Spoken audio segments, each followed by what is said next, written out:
Immortal Engines by Philip Reeve, Part 2, Chapter 29, Going Home. The black airship had been drifting in silence, riding the wind to this high rendezvous, while the defenders of Batmont were busy with the fires and explosions. Now her engines burst into life, churning the drifting snowflakes and drowning out Tom's cry of horror. Valentine walked out along the barrel of a rocket launcher, as nimbly as an athlete on a bar, and sprang, spread-eagling himself for an instant on the naked air, before his hands found the rope ladder that Pusey and Gench had lowered for him. Catching it, he swung himself up into the gondola. Tom ran forward and was plunged into sudden darkness as the searchlight snapped off. Rockets from higher batteries came sparkling down to burst against the elevator's thick hide. One shattered some glass in the gondola, but the black airship was already powering away from the wall. The backwash from its propellers slammed into Tom's face as he knelt over Anna Fang, shaking her in the dim hope that she might wake. "It's not fair," he sobbed. "He waited till you were dazzled. You beat him." The aviatrix said nothing, but stared past him with a look of stupid surprise, her eyes as dull as dry pebbles. Tom sat down beside her in the reddening snow and tried to think. He supposed he would have to leave Batmont now, get out fast before London came. But the very thought of moving on again made him weary. He was sick of being swept to and fro across the world by other people's plans. A thin, hot anger started rising in him as he thought about Valentine, flying home to a hero's welcome. Valentine was the cause of all this. It was Valentine who had ruined his life and Hester's and put an end to so many more. It was Valentine who had given the Guild of Engineers Medusa. Hester had been right. He should have let her kill him when she had the chance. There was a noise at the far end of the platform, and he looked up and saw a black mess of arms and legs and coat hurriedly untangling itself, like a big spider fallen from the ceiling.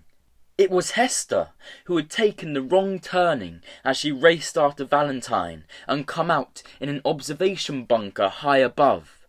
Now, here she was, having scrambled down 30 feet of snow wall and dropped the final 10. Her eye rested for a moment on the fallen aviatrix. Then she turned and went to the battlements and stared out at the dark and the dancing snow. "It should have been me," Tom heard her say. "At least I would have made sure I took him with me." Tom watched her.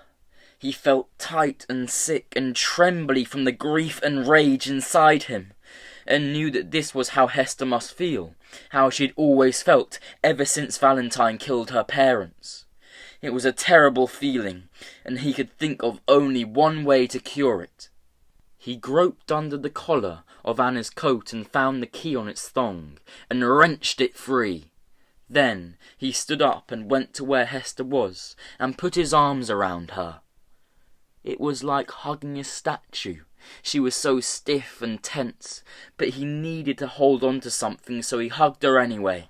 Guns were still firing overhead, in the vain hope of hitting the 13th floor elevator. He put his face close to Hester's ear and shouted over the noise, "Let's go home!" She looked round at that, puzzled and a little annoyed. "Have you gone funny?" "Don't you see?" he shouted, laughing at the crazy idea that had just come creeping into his mind. "Someone's got to make him pay. You were right, I shouldn't have stopped you before, but I'm glad I did, because the gut police would have killed you and then we'd never have met. Now I can help you get to him, and help you get away afterwards. We'll go back to London. Now! Together!"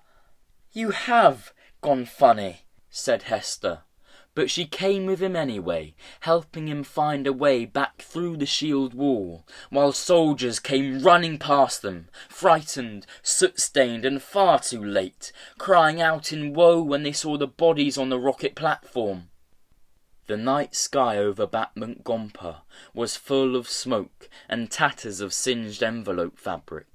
Fires were still burning in the high Aries, but already the roads in the valley were clogged with constellations of small lights, the lanterns of refugees, spilling away into the mountains like water bursting from a breached dam.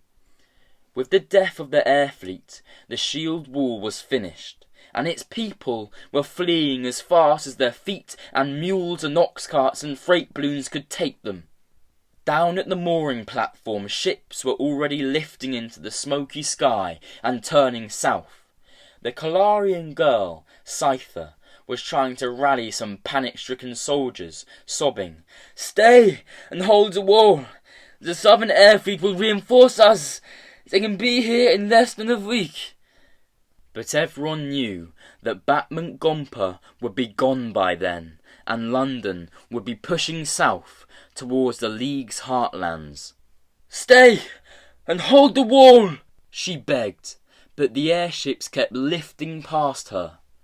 The Jenny Hanover still hung at anchor, silent, dark.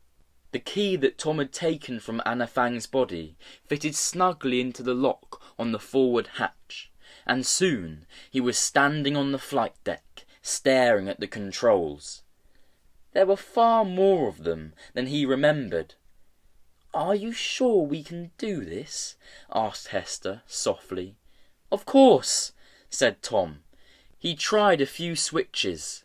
The hatch sprang open again, the cabin lights came on, the coffee machine started making a noise like a polite dog clearing its throat, and a small inflatable dinghy dropped from the roof and knocked him over. "Quite sure?" she asked, helping him up. Tom nodded. "I used to build model airships when I was little, so I understand the principle. And Miss Fang showed me the controls when we were in the mountains. I just wish she'd labelled everything in English." He thought for a moment, then hauled on another lever, and this time the engines throbbed into life. Out on the mooring platform, people turned to stare, and some made the sign against evil. They had heard of Feng Hua's death, and wondered if it was a restless ghost aboard the Jenny Hanover. But Scyther saw Tom and Hester standing at the controls, and came running towards them. Frightened that she would stop him taking off, Tom hunted for the lever which moved the engine pods. Bearings grated as they swivelled into take-off position. He laughed, delighted at the way the airship responded to the touch of his hands on the controls, hearing the familiar creak and huff of the gas valves somewhere overhead, and the clang of the mooring clamps disengaging.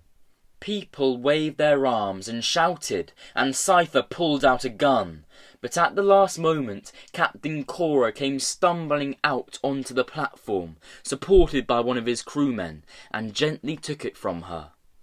He looked up at Tom, raising a hand to wish him luck, and the surprising pinkness of his palm and fingertips was what stuck in Tom's mind as the airship swayed uncertainly up into the sky and climbed through the smoke from the high Aries.